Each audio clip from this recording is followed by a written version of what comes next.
Good morning. Welcome to our morning worship and prayer. Let me encourage you today by reading from Psalms 27, verses 7 to 8. It says here, Hear, O Lord, when I cry aloud, be gracious to me and answer me. You have said, seek my face. My heart says to you, your face, Lord, do I seek. Lord, we thank you just even for your invitation for us today to come and talk with you and just start our morning praising and worshiping you. I pray, Lord, that that may we experience, Father, your presence today and hear from you. In Jesus' mighty name we pray. Amen and amen. Let's worship.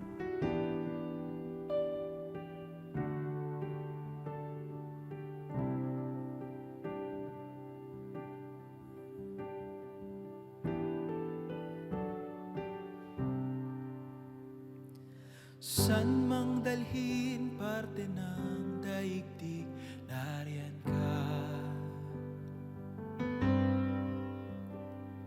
Hilaga, silangan, timog o kanluran, kasama kita. Jesucristo, ramdam ang lakas na dulot ng iyong pangako. Espiritu Santo,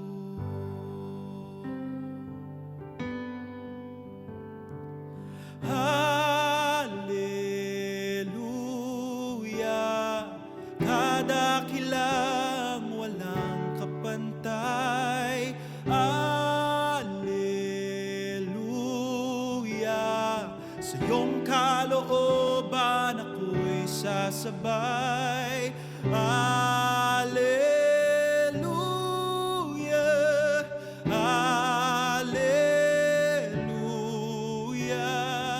Hallelujah, Hallelujah. Pagsikat ng araw, ligaya'y tanaw, nariyan ka. Di may sumapit at di makaawit, kasama kita. Jesucristo, ramdam ang lakas na dulot ng iyong pangako. Espiritu Santo,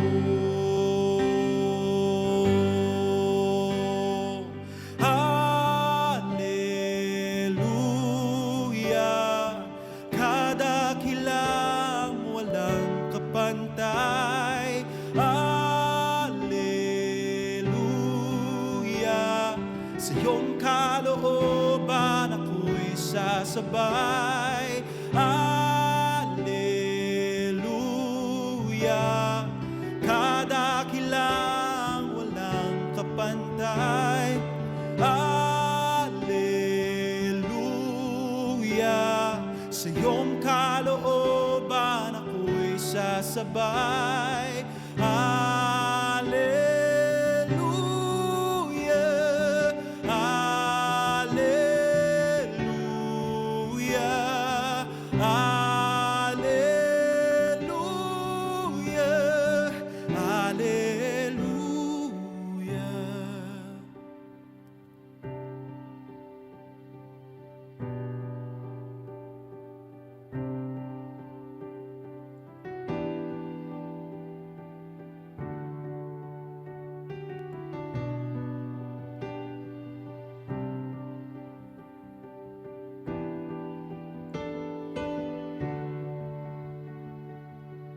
Dumadaloy, dumadaloy, banal ang pag-ibig mo.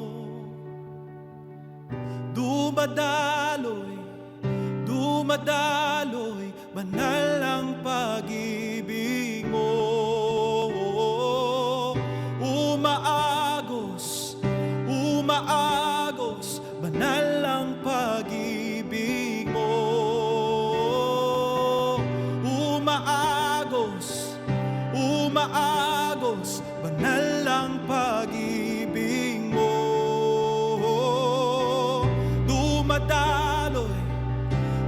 dumadaloy, banal ang pag-ibig mo. Umaagos, umaagos, banal ang pag-ibig mo. Bumabalot, bumabalot, banal ang pag-ibig mo. Bumabalot, bumabalot, banal ang pag-ibig mo. Alleluia,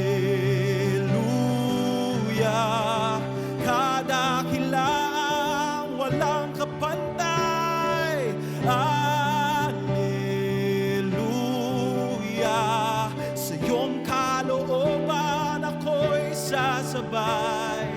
Alleluia, alleluia,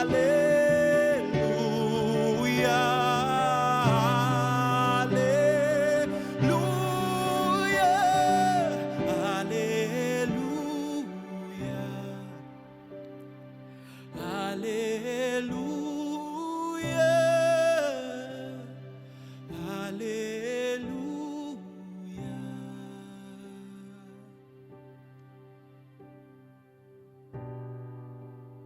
Let's begin as we study the word together from John 3, verses 5 to 8. It says here, Jesus answered, "Truly, truly, I say to you, unless one is born of water and the Spirit, he cannot enter the kingdom of God. That which is born of the flesh is flesh, and that which is born of the Spirit is spirit. Do not marvel that I said to you, you must be born again. The wind blows where it wishes, and you hear its sound, but you do not know where it comes from or where it goes. So it is with everyone who is born of the Spirit." Let's pray. Lord, we thank you for your word today. We pray, Lord, that as we have just this short time of studying your word together, move in our midst, move in our hearts. Remember, Lord, who you have called us to be, men and women born of both water and Spirit. In Jesus' mighty name we pray. Amen and amen. You know, these verses that we just read capture a pivotal conversation between Jesus and Nicodemus. Nicodemus, as we know, is a Pharisee. John would describe him as the ruler of the Jews. Nicodemus was highly educated in Jewish law. He was religiously observing every law and genuinely seeking the truth. He came to Jesus that night recognizing that God was with him. It was an evidence by the signs and the miracles that Jesus was performing. Yet, despite Nicodemus' credentials and even his sincerity, Jesus told him something that must have deeply been unsettling for him. Sabi niya, unless you are born again, you cannot see or enter the kingdom of God. Now, this statement shattered a fundamental Jewish assumption during that time. Because the Jews believed that because of their racial identity, because they were descendants of Abraham, they were guaranteed a place in God's kingdom. Many believe that just by physical birth alone into Abraham's family, that already secured their salvation. But Jesus made it clear, you must be born again. More literally, in Greek, this phrase is born from above. Now, this tells us a profound truth. Entering the kingdom of God is entirely the work of the Spirit of God.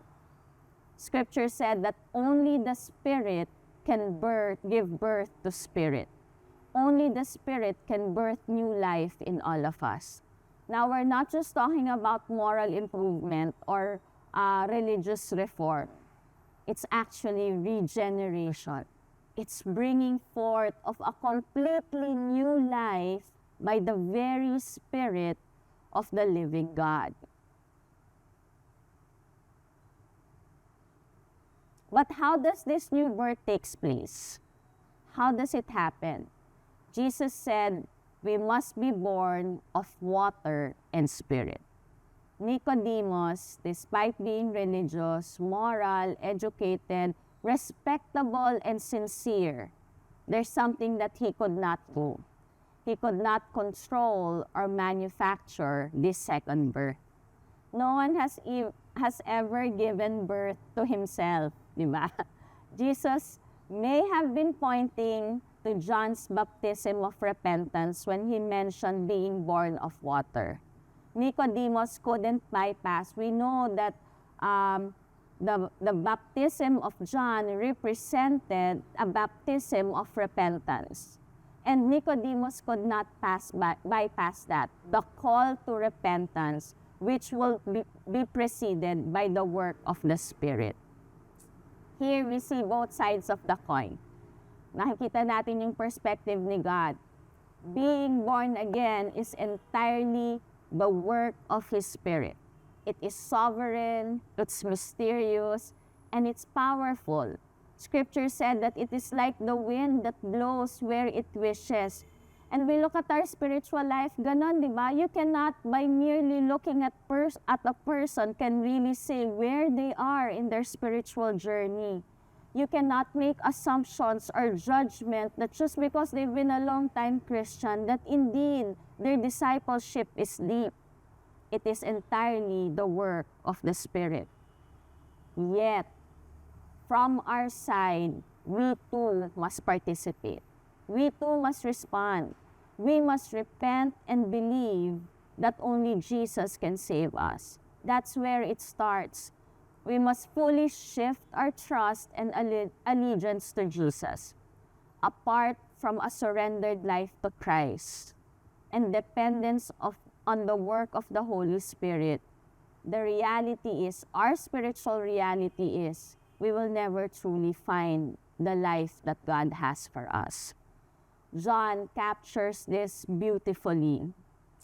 John said, but all who did receive Him, meaning Christ, who believed in His name, He gave the right to become children of God, who were born not of blood, nor of the will of the flesh, nor of the will of man, but of God. We become children of God when we receive Him and trust Him fully with our lives. Life begins when we lose it to Christ.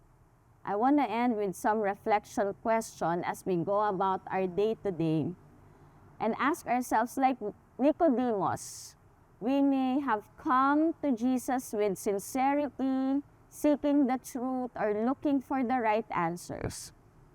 My question is, have we moved beyond seeking and entered into surrendering?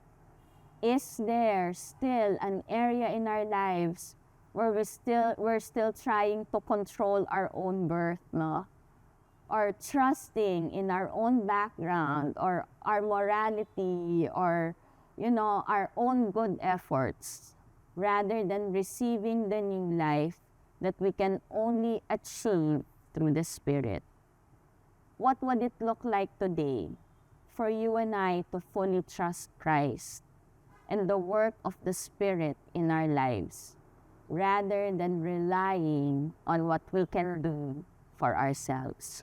Let's pray. Lord, we thank you for just this beautiful reminder that our spiritual formation is the work of your Spirit in us. Thank you, Lord, that all we could do is respond. All we could do is live a life of continuous repentance and surrender, understanding that it is only in participation with your Holy Spirit that we get to live the life that you have called us to live. Today, Lord, we pray that we will be mindful of what you are doing in our lives and participate in what you are doing in the lives of the people around us. In Jesus' mighty name we pray. Amen and amen. Let's worship.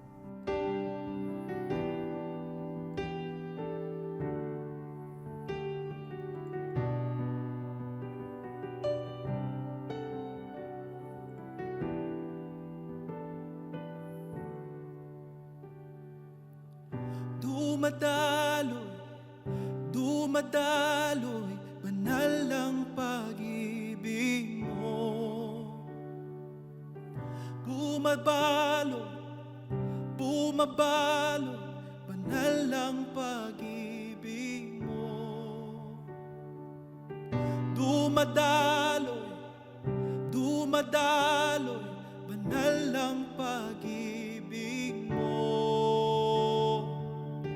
Bumabalot, bumabalot, banal ang pag-ibig mo. Umagos, umaagos, banal ang pag-ibig mo.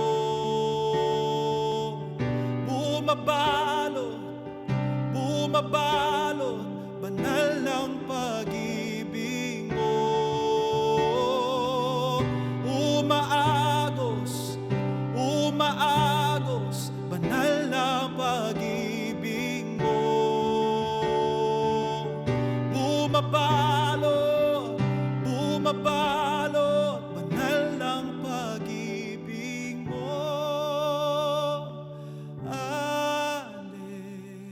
Alleluia, kadakilang walang kapantay. Alleluia, sa iyong kalooban ako'y sasabay. Alleluia, alleluia, alleluia, alleluia, alleluia,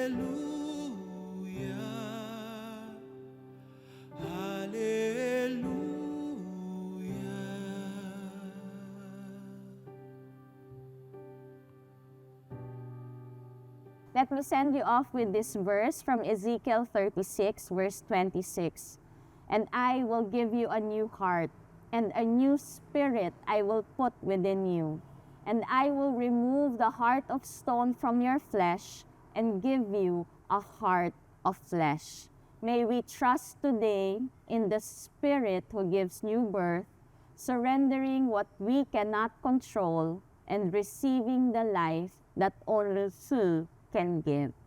Thank you for joining us this morning. Have a faith-filled day today, and God bless you.